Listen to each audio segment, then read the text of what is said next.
आप लोग कैसे हो। मेरा न्यू वीडियो में आप लोग का वेलकम है। फिर एक धमाका संग लेके आ चुका हूँ आप लोग के बीच में।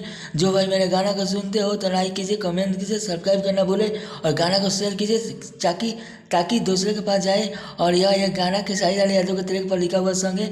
माई बिना जिंदगी अधूरा उचित ट्रैक पर भोजपुरी सॉन्ग लिखा हूँ। आप लोग इस गाने को लाइन बाई लाइन सुनिए, मन लगे तो भाई के लिए लाइक कीजिए। चलिए इस गाने को हम लाइन बाई लाइन सुनाते हैं। पढ़े जब जाई हम दिल में मिले खाली गम। यहाँ दो बार गाना है। पढ़े जब जाई हम दिल में मिले खाली गम। हंस हंस के भागो तारी सन रे यारावा।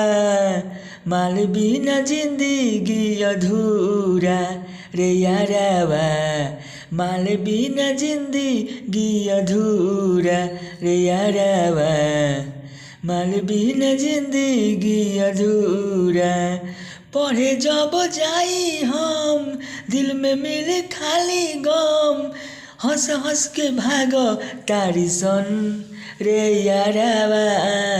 माल बिना जिंदगी अधूरा रे यारावा।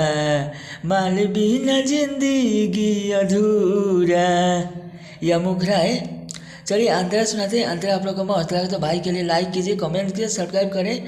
थोड़ा आवाज़ यहाँ पर लोग है इसलिए गाना थोड़ा धीरे गा रहा हूँ। चलिए अंतरा सुनाते हैं। लागता जिंदगी में होइला प्यार हो। राम जाने कैसन हमार लिखल तो कदीर हो। यहाँ दो बार गाना है।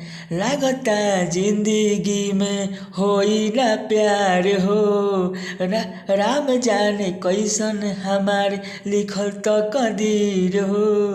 लेके गम घूमेनी केहू से न कहेनी।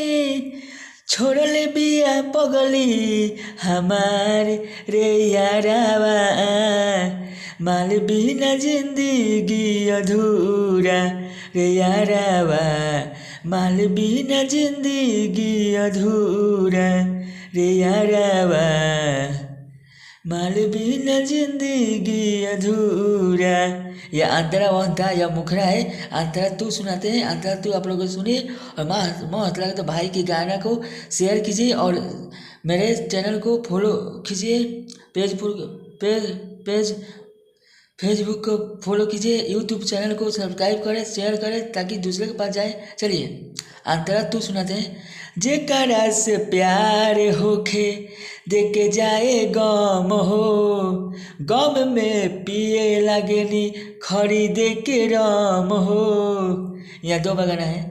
जेकरा से प्यार होखे देके जाए गम हो। गम में पिए लगनी खरीदे के राम हो। बबलू बिजोड़ के गइल मुँह मोड़ के। बबलू बिजोड़ के गइल मुँह मोड़ के।